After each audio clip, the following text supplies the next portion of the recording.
Hello everyone, I'm Qian Yuhan, and together with my teammates Liu Jiaxing and Chen Zhen, we will present our analysis of inflation and stabilization policy in Singapore from 2022 to 2025. This is part of our intermediate macroeconomic project. The presentation today is divided into four parts. Okay, now let's start our presentation. The first part is introduction and conceptual framework. Today I want to talk about a big challenge Singapore has faced in recent years, rising price or what we usually call inflation. In 2020 and 2025, inflation in Singapore has been on a roller coaster ride. As a small and highly open economy, we've been hit by two main forces: imported inflation from global energy price swings and supply chain disruptions, and domestic pressures like higher housing rents, COE prices, and labor costs.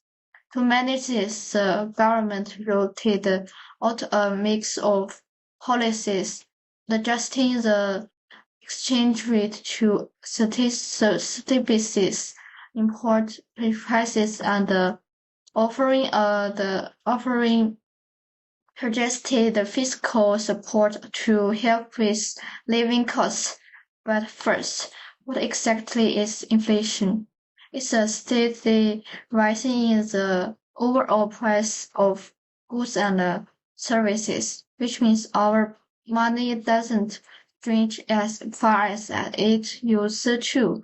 In Singapore, we keep track of inflation using the Consumer Price Index or CPI. This index measures changes in the cost of a typical package of goods and services that households buy. Understanding this is key because it helps us see why inflation matters and how we can respond to it effectively. Now let's give in the floor to Liu Jiaxing, who will talk about the next part of our presentation. Thank you, Qian Yuhan. Now I will talk about the second part. Inflation simply means goods becoming more expensive and money losing its value. Singapore used the Consumer Price Index to measure inflation. Singapore's inflation situation has been quite turbulent these past few years. In 2022, core inflation shot up to 5.5%, hitting a 10-year high. Then in 2023, CPI spiked to 7.5% at one point. This was mainly due to rising global energy price, supply chain disruptions, plus domestic factors like higher housing rents and wage increase. By 2024 to 2025, inflation gradually cooled down but still hovered around 3%. That's noticeably higher than our long-term average of 1.5 to 2%. Basically, the inflationary pressures came from two fronts: from abroad, things like global oil price hikes and rising shipping costs, and at home, the COE price went through the roof, along with increasing housing rents and labor costs. Singapore basically used two main approaches: monetary policy and fiscal policy. Monetary policy slowing the SGD's rise. In 2025, MAS made a big move. It is up on the Singapore dollar's appreciation. This was the first policy loosening since 2020. So how it worked out?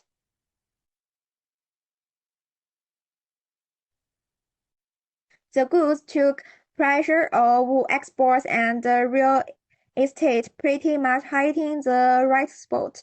The cash exchange rate tools aren't as price as interest rate cuts, and global factors like US tariff could water down the impact. Fiscal policy, cash handouts, and and trade protection. 2025 budget. Straight up give money to people $600 to $800. Subsidized utilities helped home workers with rents. Basically, easing cost of living pressures.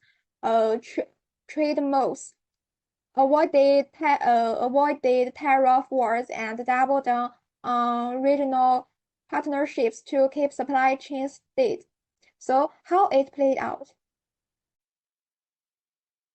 The upside, regular people and business got real tangible support. The downside, in an open economy like Singapore's, physical stimulus has limited punch, and over time it might crowd out other spending. Inflation in Singapore rose sharply but has started to ease. The government used both monetary and fiscal tools to manage it. These policies are backed by solid economic theory, although their success depends on timing and global conditions. Okay, let's welcome Chen Zhen to present the next part. Thank you to Liu Jiaxin for the presentation. Now I will introduce the macroeconomic prospects and the theoretical framework.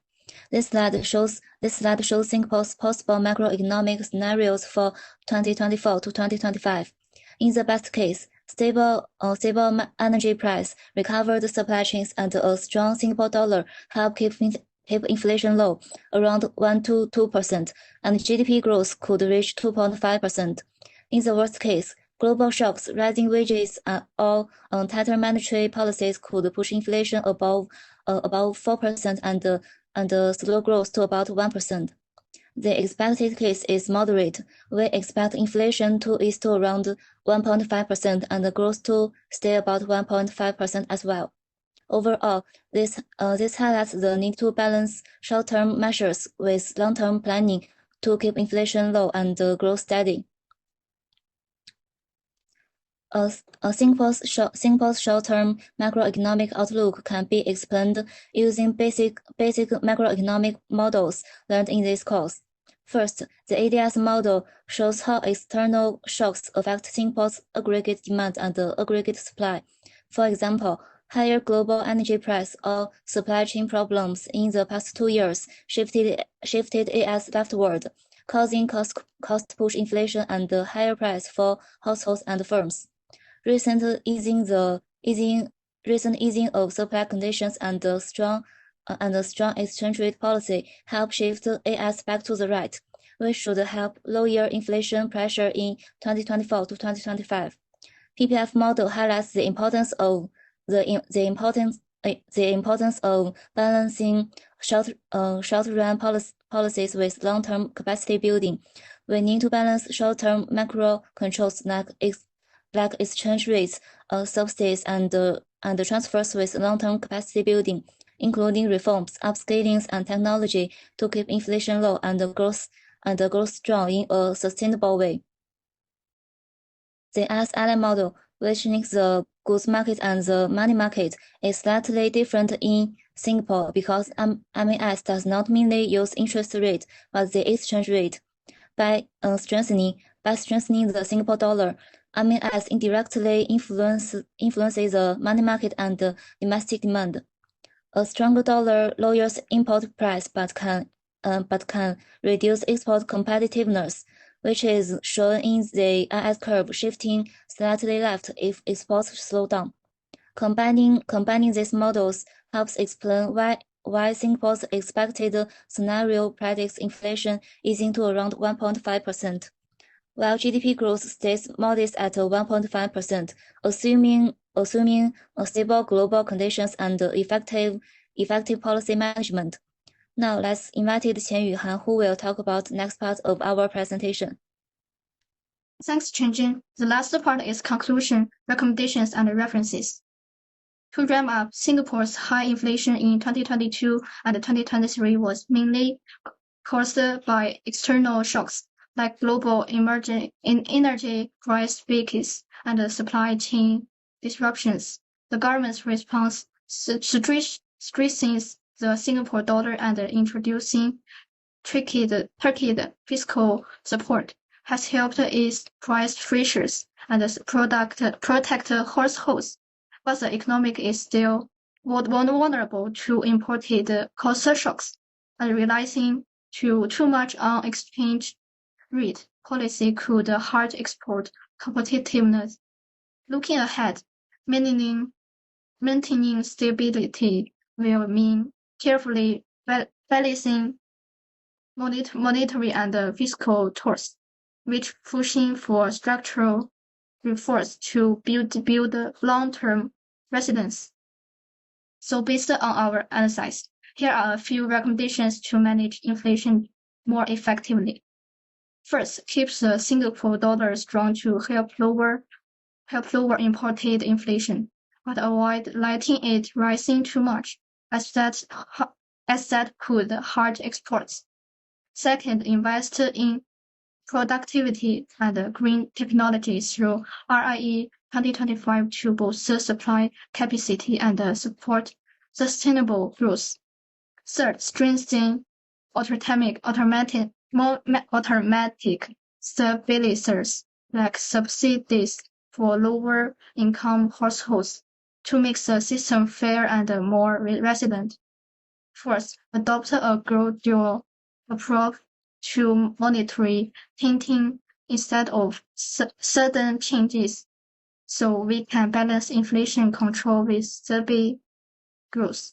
And finally, communicate clear with business and households to keep inflation expectations stable and build confidence in the economy.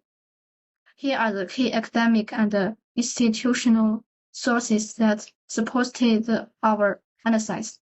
Thank you for your attention. We are happy to take any questions you may have. That's the end for our group here. Thank you.